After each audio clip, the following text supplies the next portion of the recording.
pour chanter les propriétés de la société, mais bien pour la contredire. Mais j'ai quelques doutes sur les deux fonctions possibles que l'auteur peut avoir à ce sujet. Cela, cette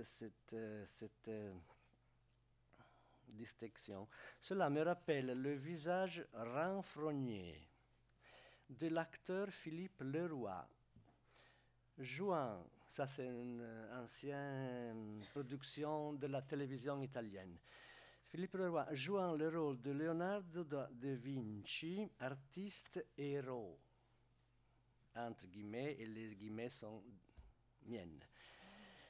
Artiste héros par excellence, auquel, pour en rester encore un moment au cinéma, nous pourrions opposer l'artiste exilé, entre guillemets ça aussi, Gene Kelly, peintre américain à Paris qui, insouciant, agile et souriant, assiste plus qu'il ne participe à la vie artistique acceptée comme un don.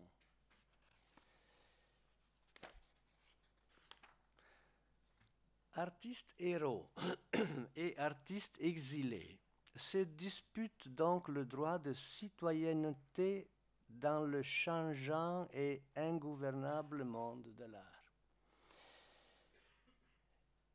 Hier encore, je disais, j'ai laissé l'enseignement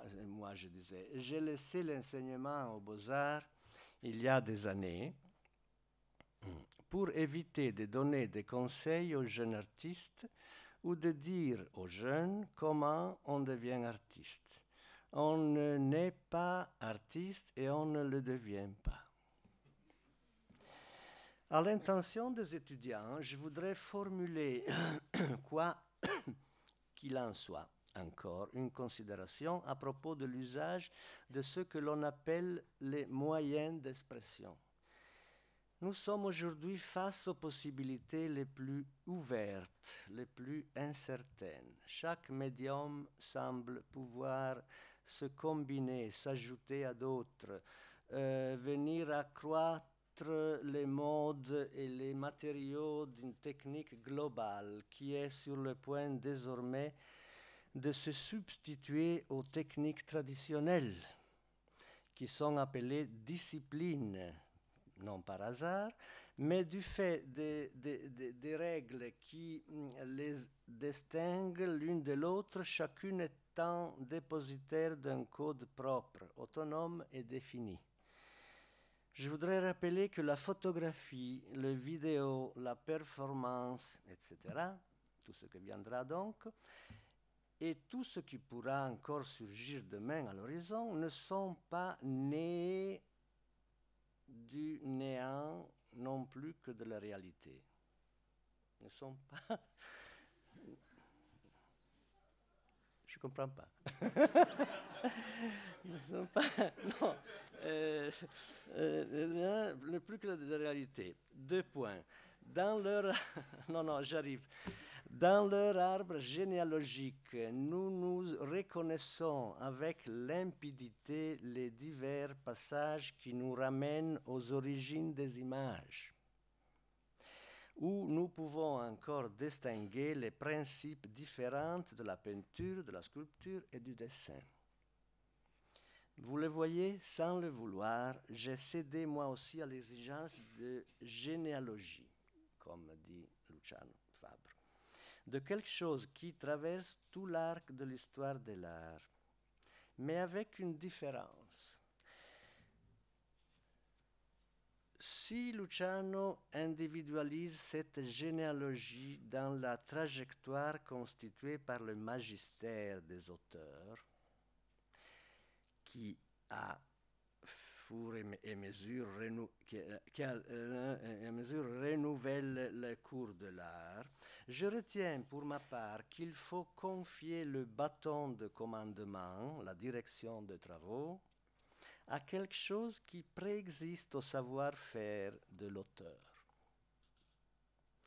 Celui-ci se conforme à l'observation d'une règle immuable et mystérieuse qui le précède et le transcende et qui laisse transparaître le savoir, la science, de la mémoire et du langage. Le dilemme se pose donc en ce terme: dire ou taire, faire ou observer. Du dire au faire, rien autant que l'art ne se fait sans dire. Il se tait et ne répond pas à la question. Il parle sans s'expliquer. Silence, noir dans la salle. L'œuvre est en scène. Disposons-nous tous, auteurs et spectateurs, pour écouter sa voix qui, comme chacun sait, nous parle sans avoir recours aux mots, sans faire de bruit, sans rien nous communiquer. Elle nous écoute et nous parle de temps en temps. Elle est là depuis des siècles, sans exiger l'attention ni demander l'approbation. Immobile, toujours égale, sans âge, mais toujours prête à apparaître différente et inattendue, comme la première fois. Giulio Paolini. Octobre 2008, traduction Henri Alexis Bach.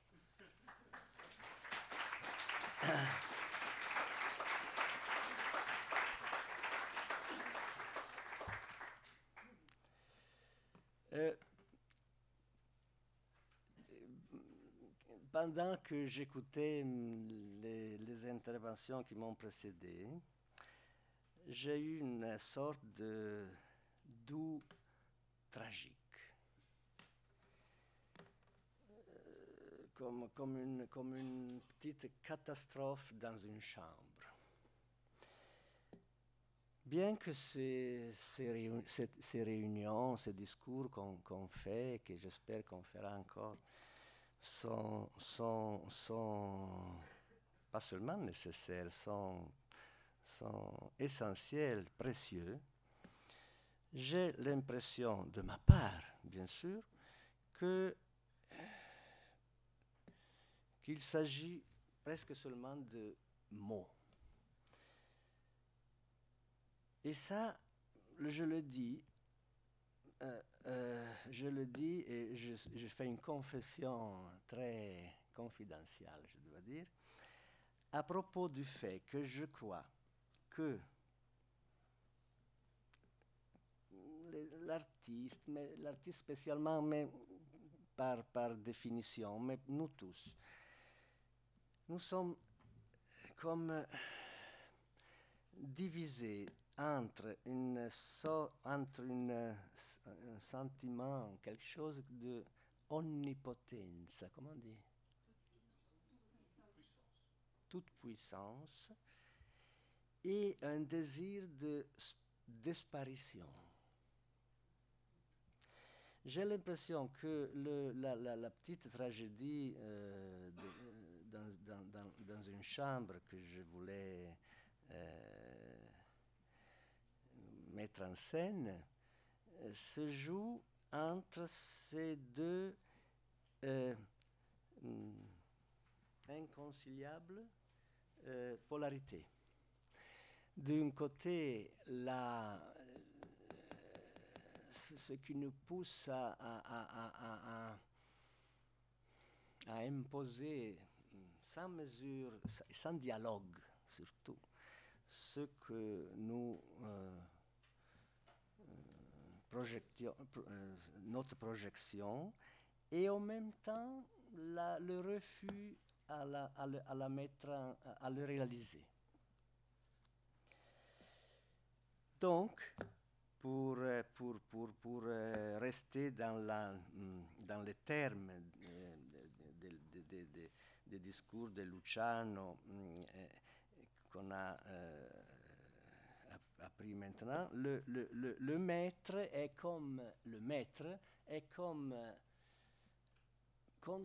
contraposé ou annulé par l'absent.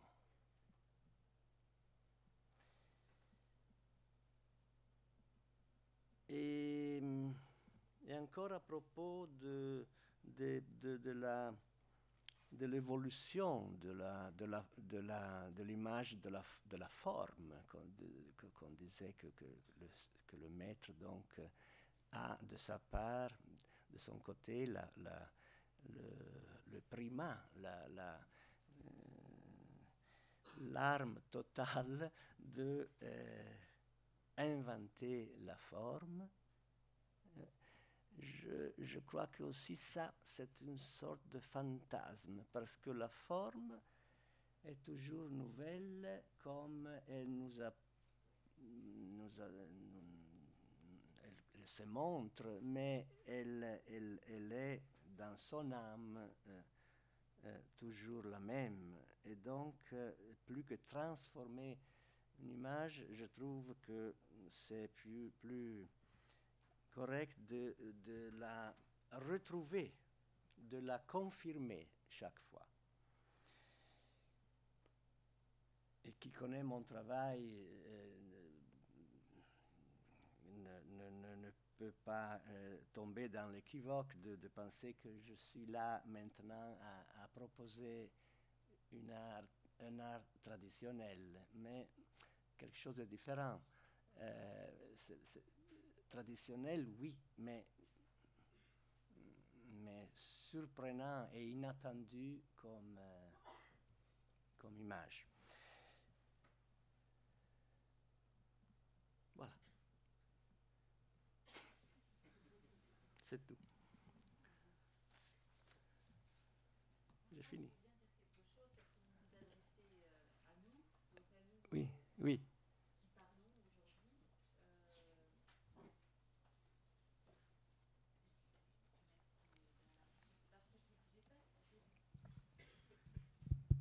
Oui, ça marche.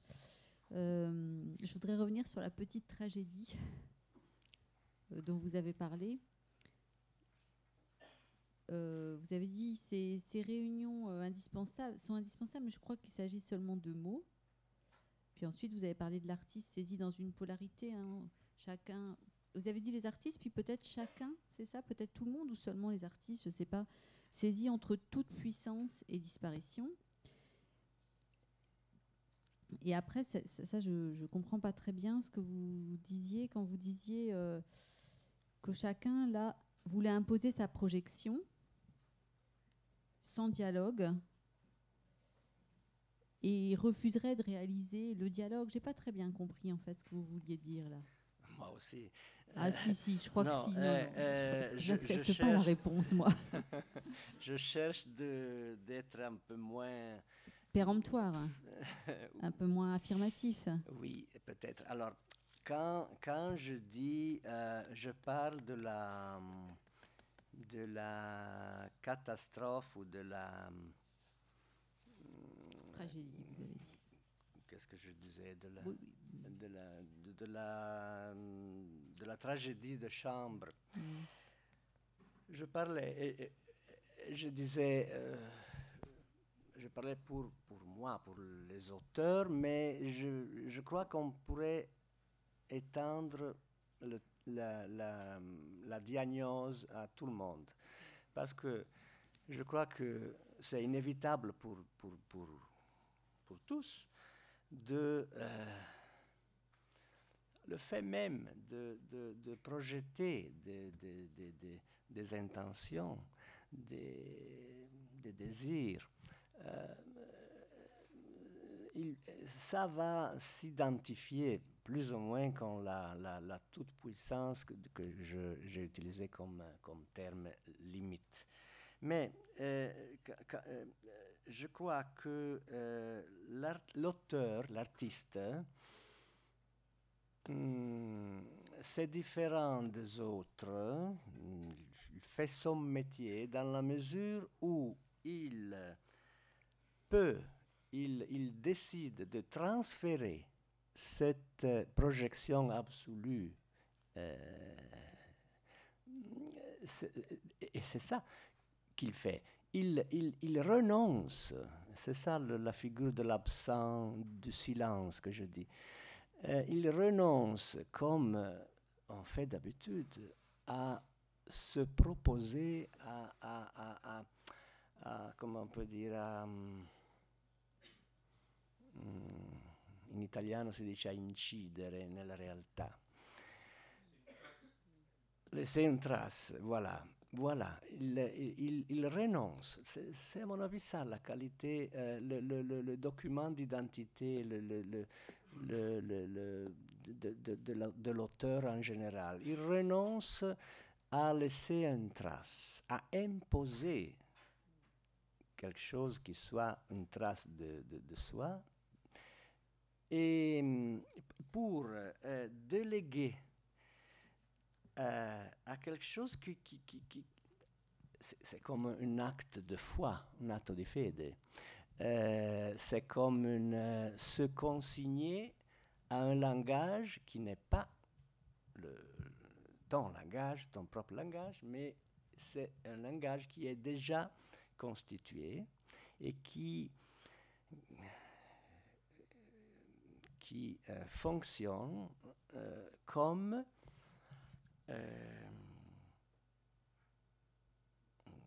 accueil et administration de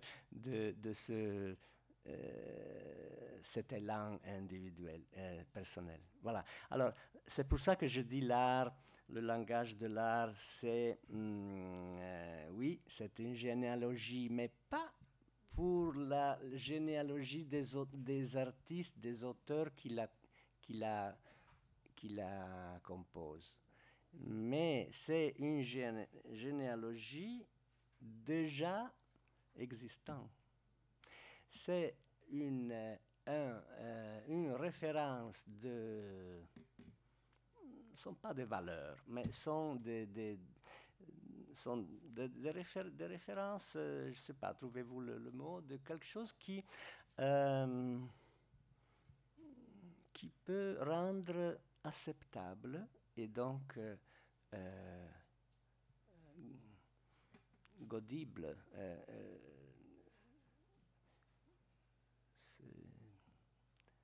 Voilà.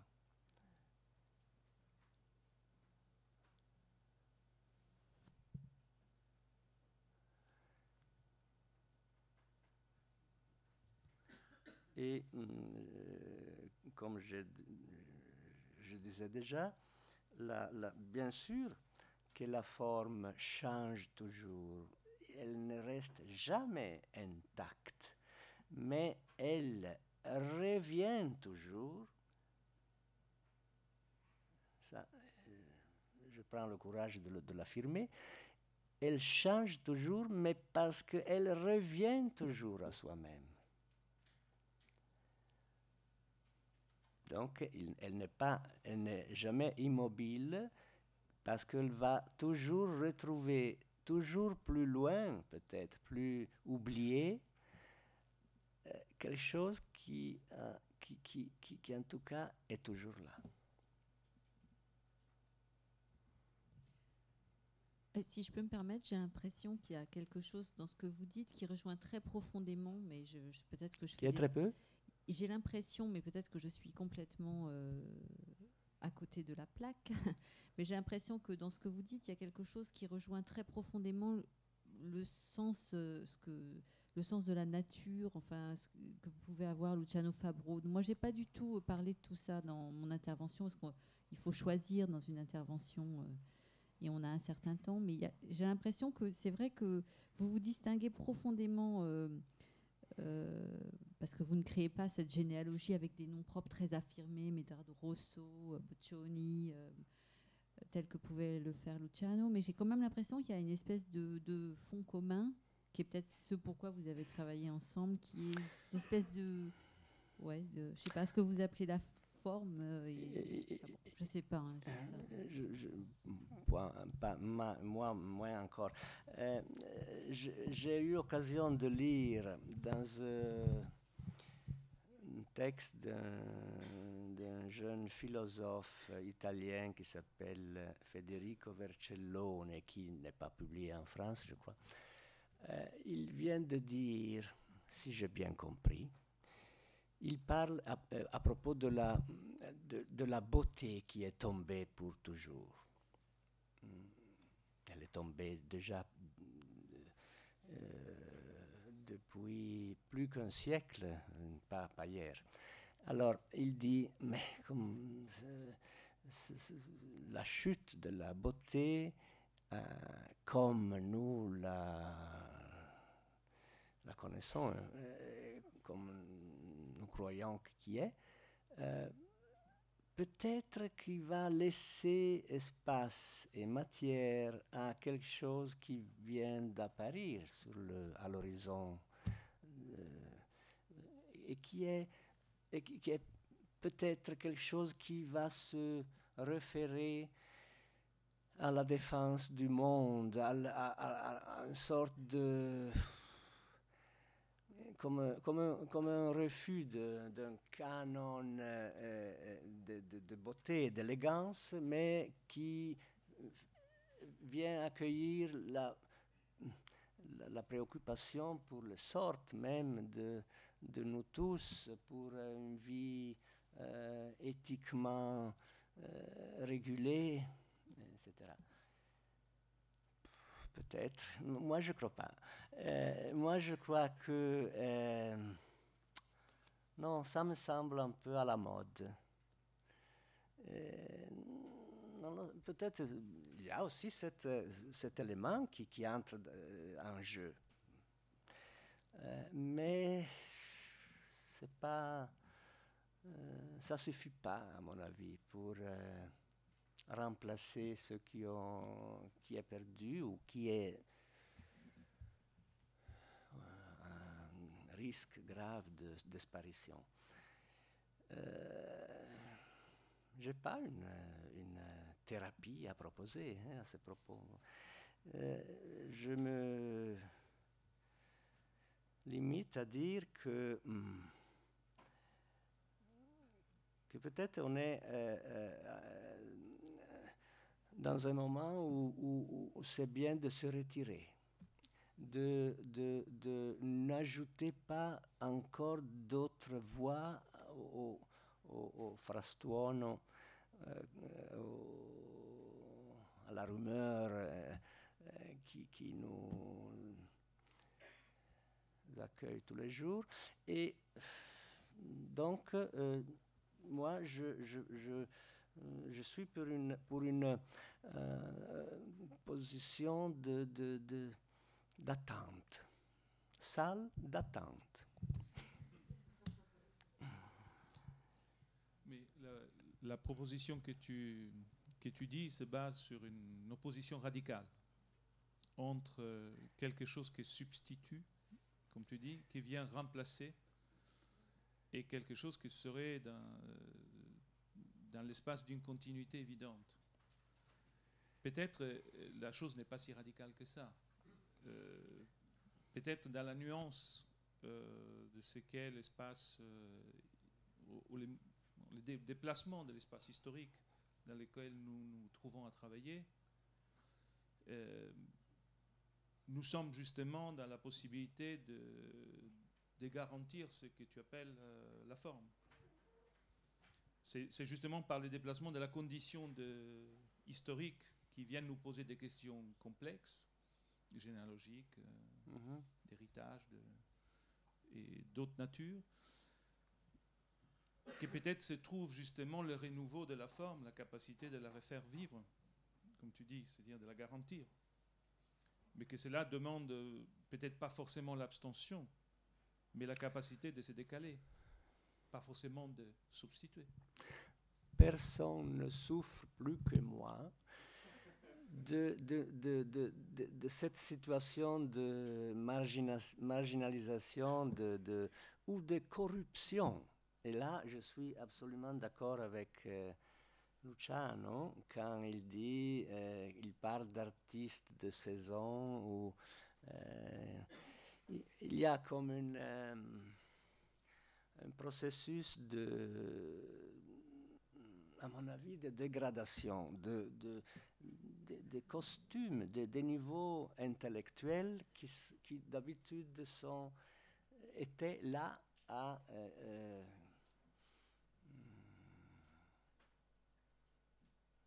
s'exprimer à certains niveaux. Et maintenant,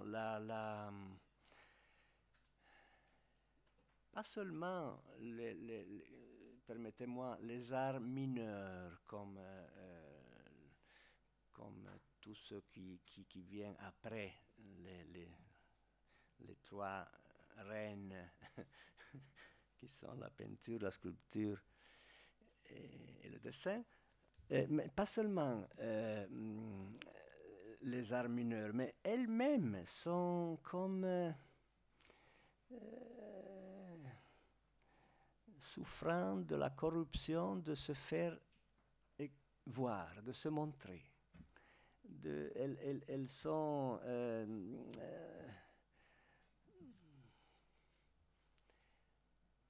un exemple banal. Même les expositions d'art n'ont plus lieu dans un lieu. Elles ont lieu dans 6 lieux différents. C'est impossible d'aller les voir tout ensemble, sinon il faut rester trop longtemps pour... Et c'est fatigant, ça. Il n'y a plus de sélection, il n'y a plus de hasard. Tout est documenté par le fait même qu'il existe. Tout ce qui vient à l'honneur du monde exige le droit d'être consacré à cet honneur du monde. C'est un peu exagéré, ça. C'est trop démocratique. Parce qu'il n'y a rien plus sain et précieux que la démocratie. On ne plaisante pas. Mais quand le bien précieux est de la démocratie, de la démocratisation, devient comment on peut dire, une pratique, une bureaucratie. Et ça, c'est une sorte de suicide.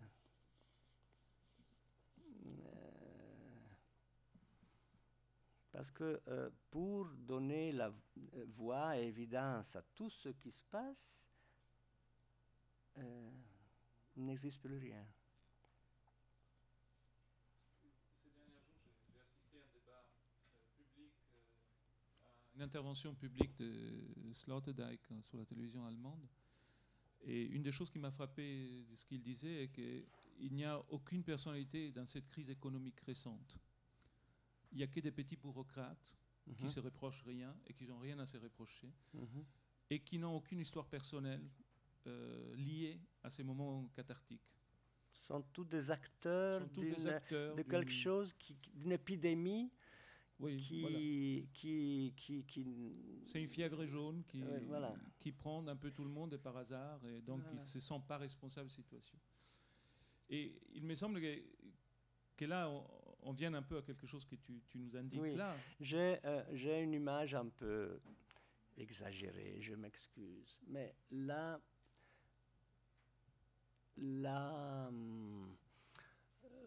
comment on peut dire, je crois que comment on peut dire, la perte de limites et de sens commun que la finance globale a démontré et qui est évident, c'est comme une sorte de pornographie. Parce que la pornographie, c'est aussi l'exagération, la perte de...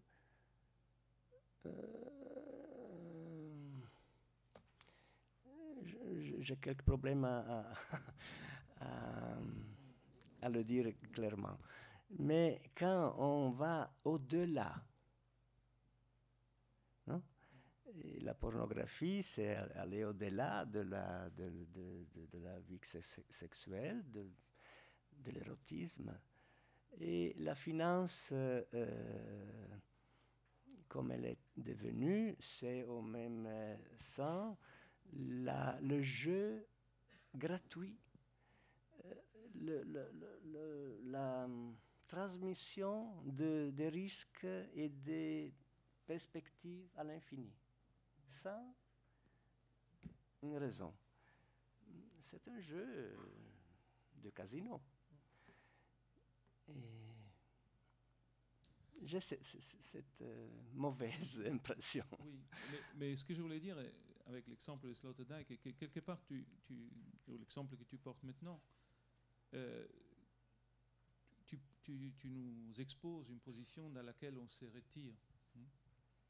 Un acteur, Si. On est sur une scène de laquelle on descend quelque part de la scène, on se place à côté, on laisse jouer les choses jusqu'à ce que les choses réapparaissent. Il me semble que dans les choix que vous avez pu faire dans votre vie, toi et Luciano, sur des parcours complètement différents, où Luciano justement prônait pour une transmission active, extrêmement active, il y a quelque part deux points qui quand même s'y rejoignent. Parce que pour Luciano, le fait qu'il y a des personnalités généalogiques présuppose un horizon extrêmement restreint, qui n'est pas forcément sélectionné. Sévère. Oui. Qui n'est pas forcément l'horizon dont nous sommes en train de parler. C'est-à-dire d'un horizon dans lequel les risques sont déplacés à l'infini, dans une espèce de multiplication totale et globale, et donc non pas ciblée. Il me semble que Luciano était prêt à toute contradiction. D'ailleurs, dans les débats, il était parfois en totale contradiction, parce qu'il devait défendre cette possibilité de garder cet horizon étroit. Et donc, quelque part, il me semble que l'héroïsme dont tu parles se place sur cet étroit champ qui n'accepte personne à la fin, ou qui accepte que peu de formes, peu de résultats. Et que dans l'abandon de la scène que tu nous proposes, cette ouverture totale, elle produit un peu les mêmes effets, c'est-à-dire elle laisse apparaître ce qui reste. Mais avec deux intentions, évidemment, je dirais deux énergies différentes. Évidemment, j'ai la présomption que l'abandon de la scène soit comment on peut dire, enregistré, soit souffert par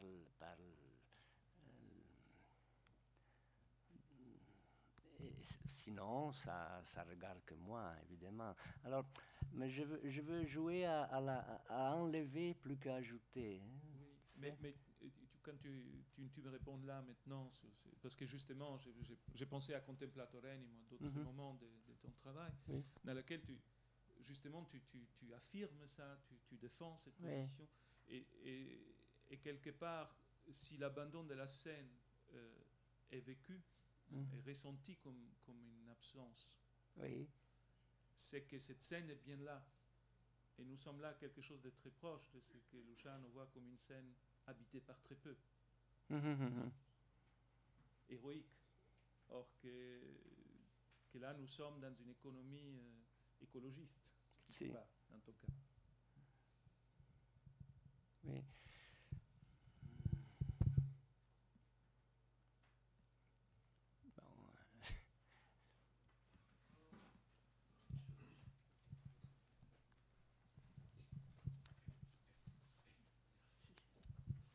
Je suis un peu choqué du mot retrait, un peu comme Rudiger. Je trouve que des artistes ont cessé pendant un temps leurs activités. Ça ne les a pas empêchés de rester héros du chant à Entaille ou à Michel Parmentier. Je veux dire que ça ne me paraît pas être la solution que de se retirer. Je suis bien d'accord avec les éléments de ton analyse sur la situation actuelle ou ce qui s'est passé récemment dans le milieu de l'art. Mais pourquoi se retirer? Je veux dire que la réponse peut être tirée par un optimisme ou une positivité qui serait plus productrice, me semble-t-il, au total. C'est-à-dire reprendre le travail là où est sa vérité, c'est-à-dire la recherche du sens, la recherche de la création, l'exigence, etc. L'ambition, en un mot, de retrouver la fonction de l'art telle qu'on peut la rêver encore aujourd'hui. J'entends bien qu'il y a du brouillage en termes d'image sur la situation de l'art aujourd'hui, mais quand même, je suis surpris et plutôt agréablement surpris de voir les jeunes générations reprendre l'ambition de sens. Je pense que ça, c'est fondateur, c'est fondamental. Il peut y avoir eu des mouvements consuméristes de l'art, on les connaît. On l'a vu notamment dans les années 80, début des années 90. Mais quand même, le rôle de l'art, ou alors il faut se suicider, il ne faut plus se retirer, il faut franchement se suicider. Je crois que l'art a toujours une vraie fonction et un vrai rôle, et peut-être d'autant plus aujourd'hui, en période de marasme idéologique généralisé, et de marasme financier par voie de conséquence. Je veux dire, dans cette confusion totale, intellectuelle, économique, surtout intellectuelle, il faut retrousser les manches. C'est au contraire, me semble-t-il, le bon moment de le faire. Et je trouve que dans la jeune génération, dans votre génération, tout le monde était au front très souvent. Maintenant, on a l'impression de vivre un retour de ça. Il y a des exigences tout à fait réelles. Excuse-moi de ne pas partager ton exil. Non, je te remercie vraiment de donner un souffle vital. Parce que, non, mais j'espère que tout va comme tu prévois. D'autre part, quand je parle de se retirer, de limiter les gestes, etc., j'en parle dans une manière un peu particulière parce que jamais j'ai travaillé, écrit, parlé tant comme maintenant. Donc, je ne peux pas me placer dans le monde silencieux que je parle. Non, évidemment, ce n'est pas à titre personnel, ça.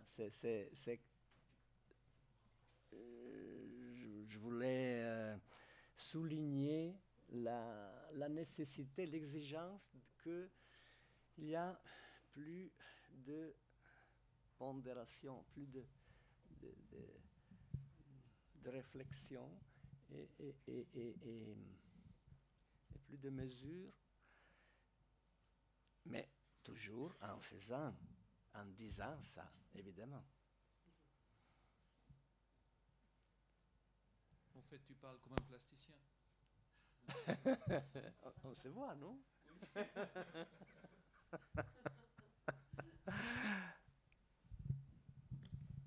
Merci. J'aimerais rebondir sur cette idée du retrait qui me plaît bien. Ce n'est pas parce qu'on cesse d'expirer, et donc qu'on inspire, qu'on se suicide. Il me semble que pour pouvoir bénéficier de l'effet de choc, eh bien, il faut accepter un temps d'arrêt de cette réflexion dont vous parlez. Et moi, c'était dans ce sens que j'avais entendu vos propos. Ce n'était pas dans le sens d'un retrait hors d'eux et un abandon, mais bien d'une prise de distance et d'une prise de conscience des choses. Et je crois que c'est quelque chose d'essentiel que nous avons aussi à vivre et à transmettre, que d'accepter de ne pas être toujours dans l'avancement, dans la production, dans l'exploration. Il faut aussi de temps en temps avoir la chance de recevoir des chocs dont je crois que vous avez eu l'occasion de créer beaucoup de facettes. Non, justement, je parlais, peut-être je me suis mal exprimé, je disais que c'est justement l'excès, l'exagération, le rumeur, le trop qui va se suicider. Hein, c'est ça. Quand on ne s'arrête jamais de faire, de produire, à la fin, on reste sans énergie. C'est ça. Donc,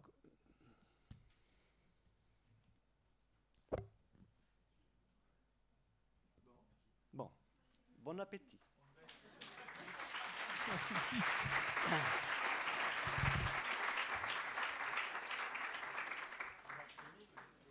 Hein? Questo show.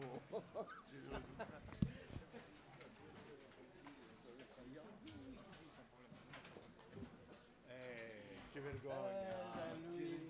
Ma figlio di torto.